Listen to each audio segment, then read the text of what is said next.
Decay. Our days are numbered. One thought pervaded my mind as I traipsed through the abyss. Am I dead? I had wandered the vantablack halls of the level for long enough. I had simply accepted the fact that there was no going back, and that my only fate would be succumbing to the decay. The walls ceased to exist, and when I tried to wander back from whence I came, there was nothing to be found. Is this how it felt to be swallowed, to become nothing? Well, that could not be. I still felt myself, and I was still real. And, as long as I was real, I could carry on. An inscrutable amount of time went by. All I had were my thoughts and myself. As even the floor seemed to turn into nothing after some time, I was walking on air, through nothing incarnate. My body was all that I could discern within the darkness, being the only way for me to tell that I was still alive. I could hear the blood pumping through my ears, my organs churning and squelching, and my joints and muscles crunching and clenching with each step I took.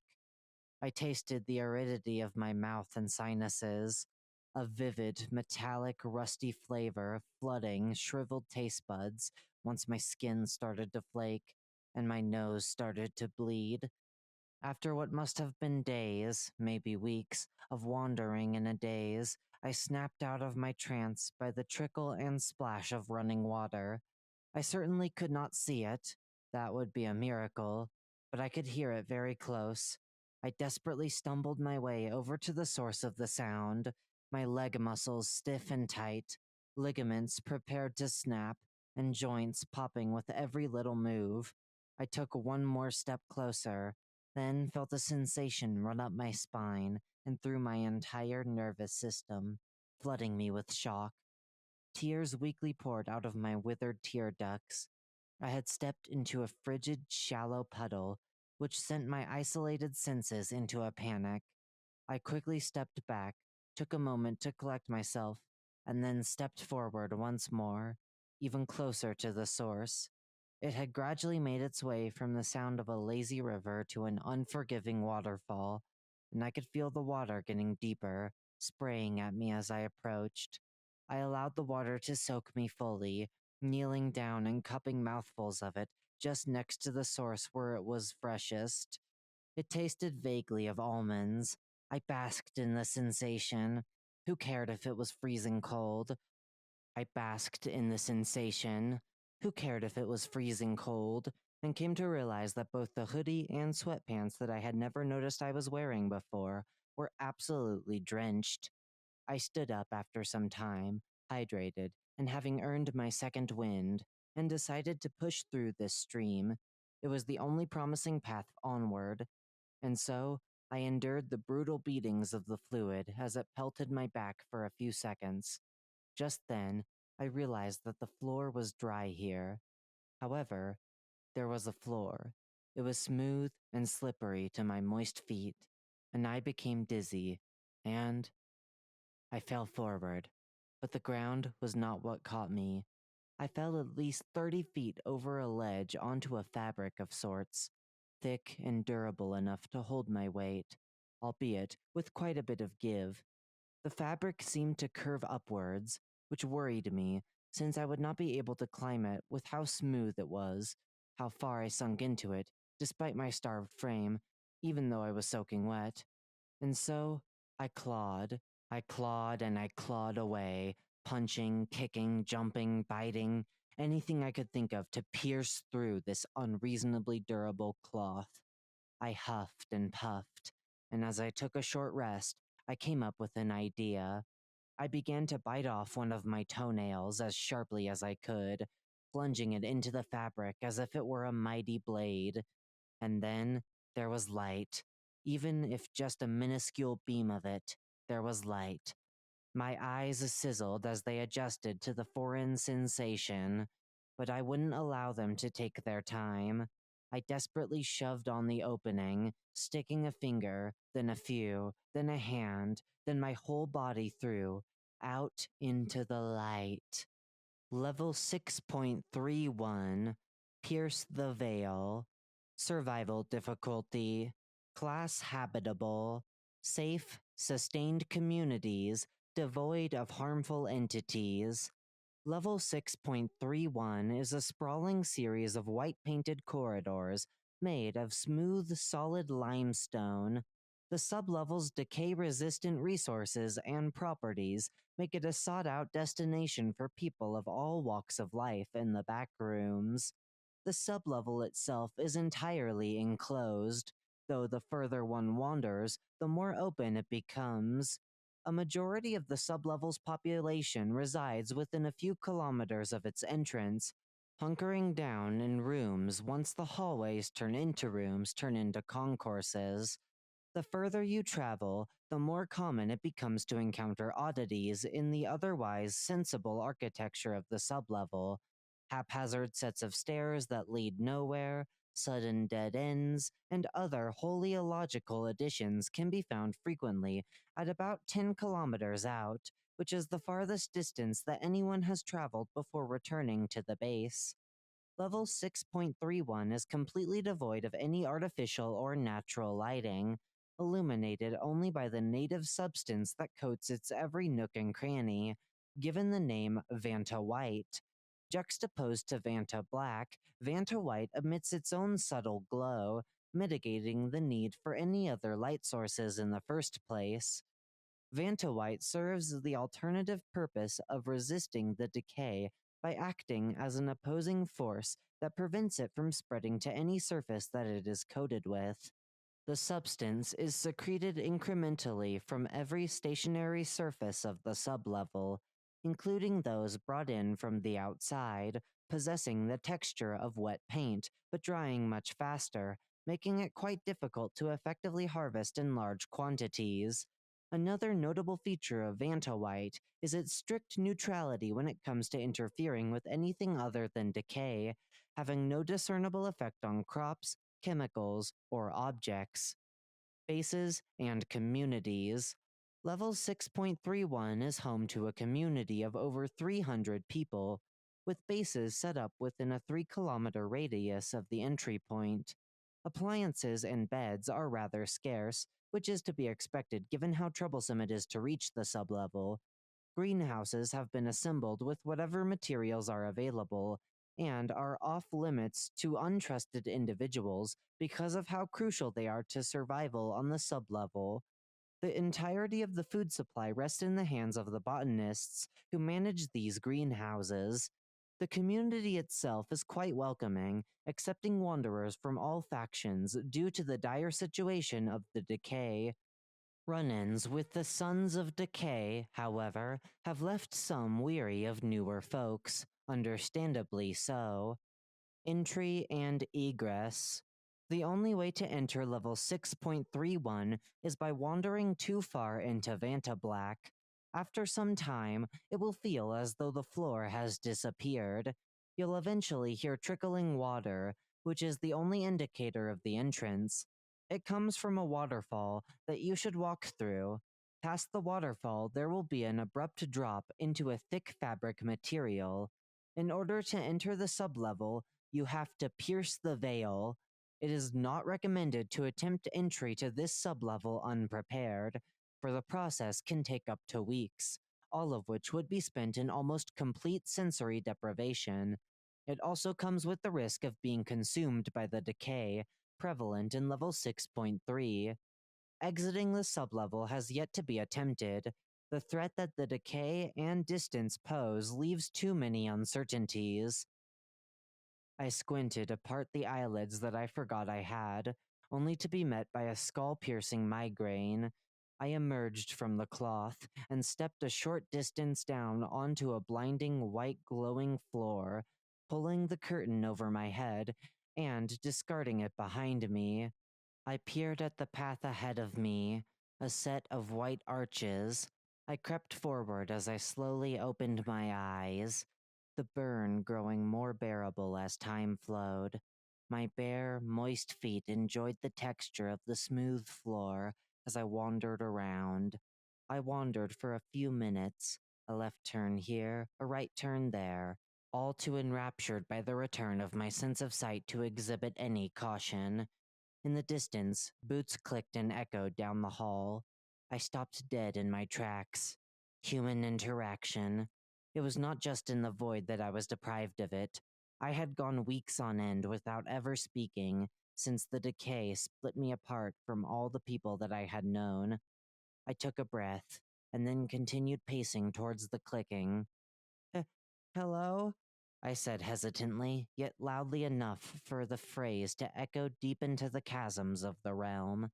"Hey, are you new here? Your voice doesn't sound too familiar," the man replied even louder than I had been, which made it obvious as to where he was. I was quite sure that he was human. No entity that would reveal their location like that is capable of fluent speech.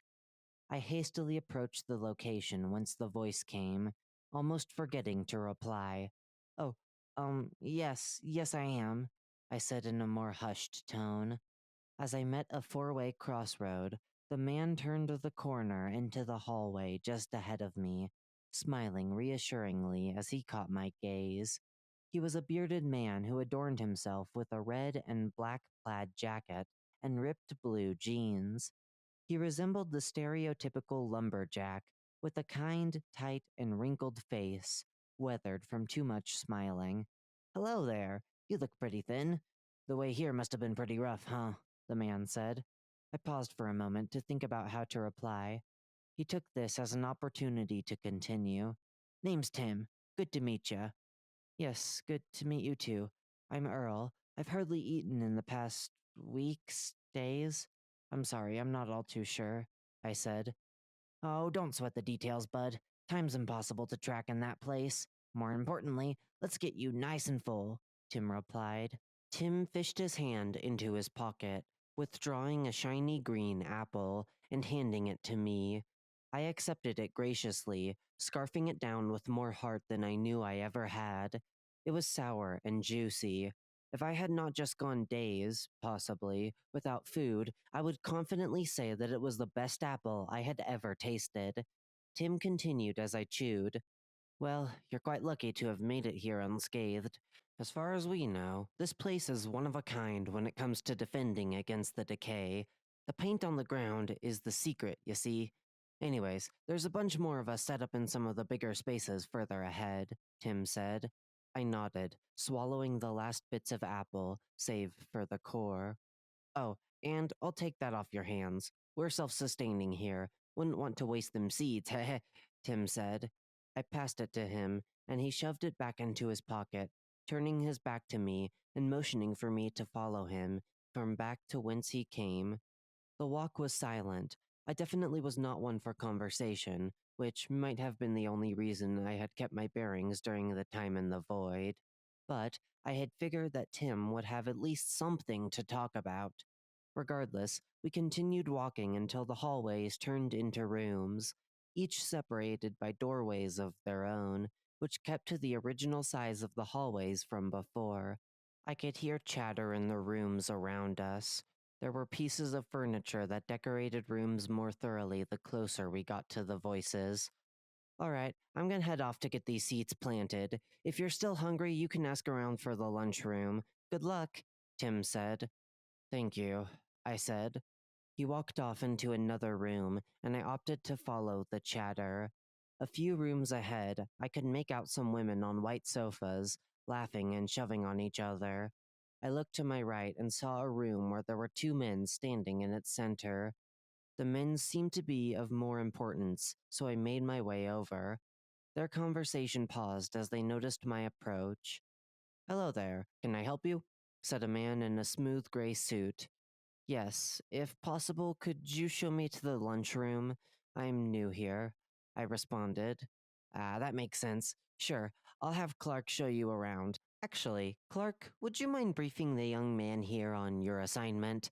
I've been meaning to find someone to tag along, and this lad looks like he'll do just fine," the man said. "Sure, I don't see why not," Clark replied, walking past the doorway towards me. Clark wore a ragged black suit, visibly worn from various expeditions.